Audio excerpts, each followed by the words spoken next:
নমস্কার, আমি তরুণ ঘোষ।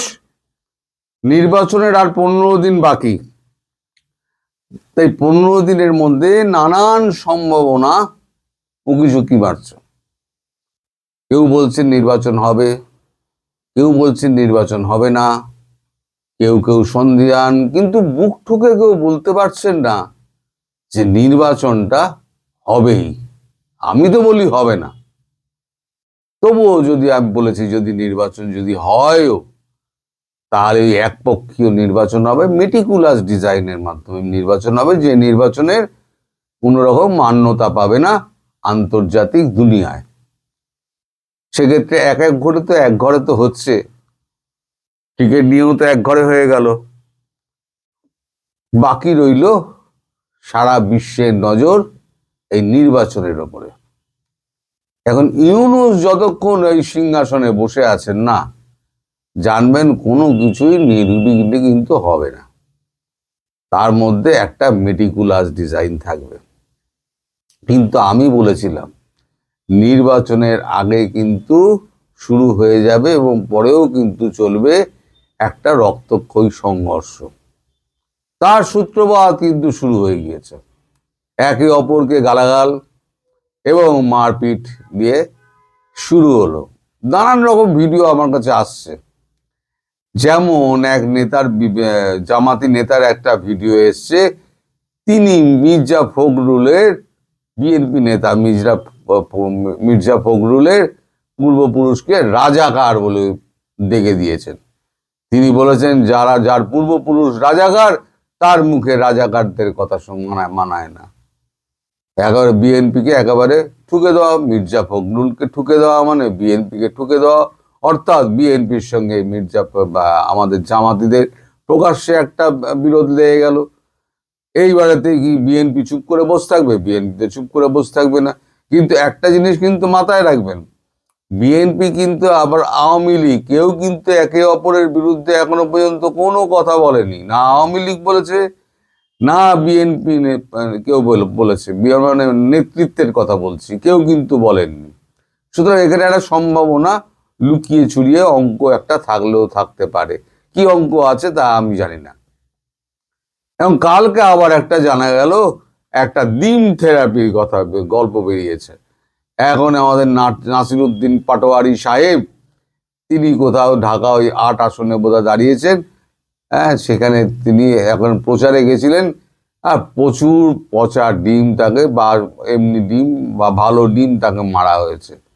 এখন মারার পরেতে তারপরে দেখা যাচ্ছে একটা ডিমের বাড়ি এসে ধারা পড়লো আমাদের নাসিরুদ্দিন পাটোয়ারি, তার একেবারে মাথায়। তার ডিমের আঘাত কতটা আমি জানি না। এরা এত তুলোর শরীর, তো নুনির শরীর হয়ে গেছে।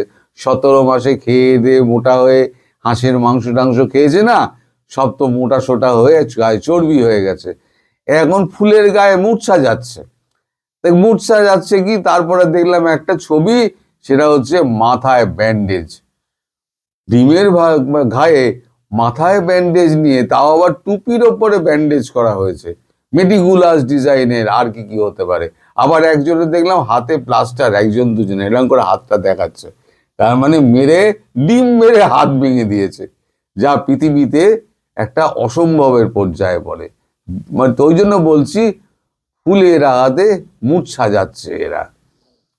তো এই যে সেখানে একজন দেখা গেল, একজন একেবারে প্রাণপাত করে তাকে আটকানোর চেষ্টা করছেন। আবার একটা ভিডিও আমি দেখে তো অবাক, আরে কিছুদিন আগে তাকেই তো একদম বোমা পাওয়া গেছে, বোমা সহ পাওয়া গেছে বলে, আওয়ামী লীগ বলে তাকেই তো ধরা হয়েছিল, ধরে হিড়ি করে তাকে পুলিশে নিয়ে যাওয়া হচ্ছে। তাকেই দেখলাম আবার নাসিরুদ্দিন পাটোয়ারিকে একেবারে মানে বুক দিয়ে আগলে রাখতে। তার মানে তিনি কি কোয়ার্টার চেঞ্জ করে ফেললেন? এই কিন্তু কোয়ার্টার চেঞ্জ করার ব্যাপারটা কিন্তু আমাদের এই বাংলায় কিন্তু আছে। এই বাংলার রাজনীতি কিন্তু ওই বাংলার থেকে খুব একটা কম নয়, কিন্তু আমাদের এখানে তো হিংসা হয় না। ধরুন আপনাদের ওখানে যেমন কেটে ঝুলিয়ে দিচ্ছে, পুকুরে ফেলে লাশ ভাসিয়ে দিচ্ছে, এরকম কিন্তু হয় না। আমাদের এখানে কি হয়, আমাদের এখানে গ্রামে গঞ্জে যে সমস্ত আছে ধরুন সিপিএম 34 বছর রাজত্ব করেছে, 34 বছর রাজত্বে সিপিএম তো খুব কামিয়েছে, যারা যারা ছিল তারা যারা যা কামানোর কামিয়ে নিয়েছে। এই 34 বছর রাজত্বের পর যখন সেখানে তৃণমূল যখন এলো, তখন বেধড়ক পেটানি, মার মার এমন পেটাতে শুরু করলো, সব পালিয়ে গেল। কংগ্রেসের আমল থেকে যখন সিপিএম এলো, সে একই ঘটনা ঘটেছিল। পরে দেখা গেল সিপিএম কংগ্রেসের পলাতক কর্মীগুলো সব সিপিএম এর নাম লিখিয়ে আবার ফিরে এলো। আবার পরে দেখা গেল এই যে তৃণমূলের হাতে যারা মার খেয়েছিল এতদিনে 34 বছরের শাসন করা সিপিএম এর, তারা সমস্ত এসে টুকটুক করে তৃণমূলের নাম ঢুকিয়ে তারা কিন্তু আবার যে যার গ্রামে ফিরে গেল এবং তৃণমূল সমর্থক হয়ে গেল। দেখুন, ক্ষমতা কোনোদিন কারোর চিরকাল থাকে না, আবার একদিন ক্ষমতার হস্তান্তর হবে। যেমন 97 সালে সম্ভবত যখন বামফ্রন্ট সরকার 77 সালে ক্ষমতা এসছে, 97 সালে তখন 4বারের ক্ষমতা শেষ হয়ে 5বারের পঞ্চম দফা ক্ষমতায় যাওয়ার চেষ্টা করছে বামফ্রন্ট। তখন জ্যোতি বসু ডাক দিলেন যে আমরা পঞ্চম বামফ্রন্ট সরকার গড়ব, সবাই মিলে আমাদের সহযোগিতা করুন। সেই সময় একজন প্রতাপ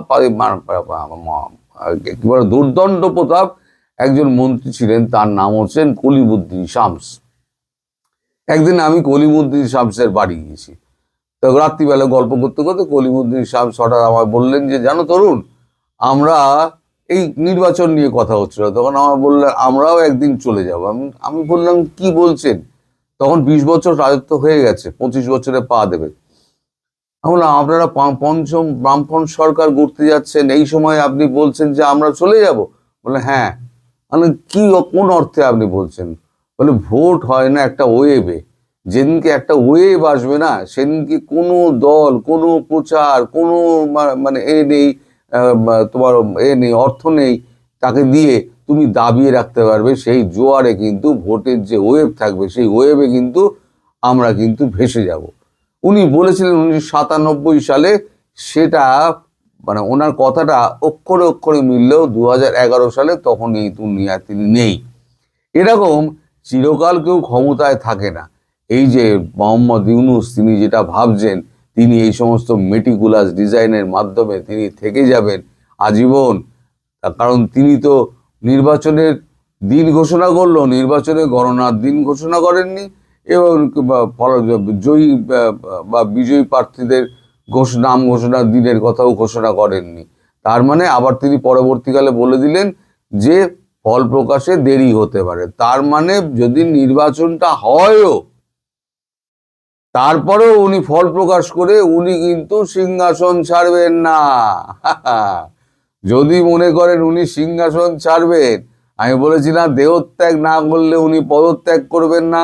সুতরাং আপনারা যদি মনে করেন যে নির্বাচনের একটা যে দলই জিতে, যেভাবেই হোক না মেটিকুলাস ডিজাইনের মাধ্যমে জিতে আসুন, তিনি নির্বাচনে ফলাফল ঘোষণা করে তিনি সরকারকে হস্তান্তর করে দেবেন ক্ষমতা, একদম ভুল কথা। তিনি একেবারে ওখানে গেড়ে বসে তিনি আজন্ম যতদিন বেঁচে আছেন, হিক্কা তোলা পর্যন্ত, ততদিন কিন্তু উনি মানে রাজত্ব করে যাবেন। শেষ পর্যন্ত ওনার যে কি হবে সে তো ঈশ্বরই জানে। এখনো পর্যন্ত যা আছে সব তো ঠিকই আছে। তবে একটা বড় খবর আপনাদের দিয়ে রাখি, খুব শিগগিরই একটা বিদ্যুৎ নিয়ে আপনাদের কিন্তু বড় খবর হবে, আদানির বিদ্যুৎ নিয়ে বড় খবর হবে, সেটার দিকে নজর রাখবেন। সবাই ভালো থাকবেন, সুস্থ থাকবেন, সাবধানে থাকবেন। নমস্কার।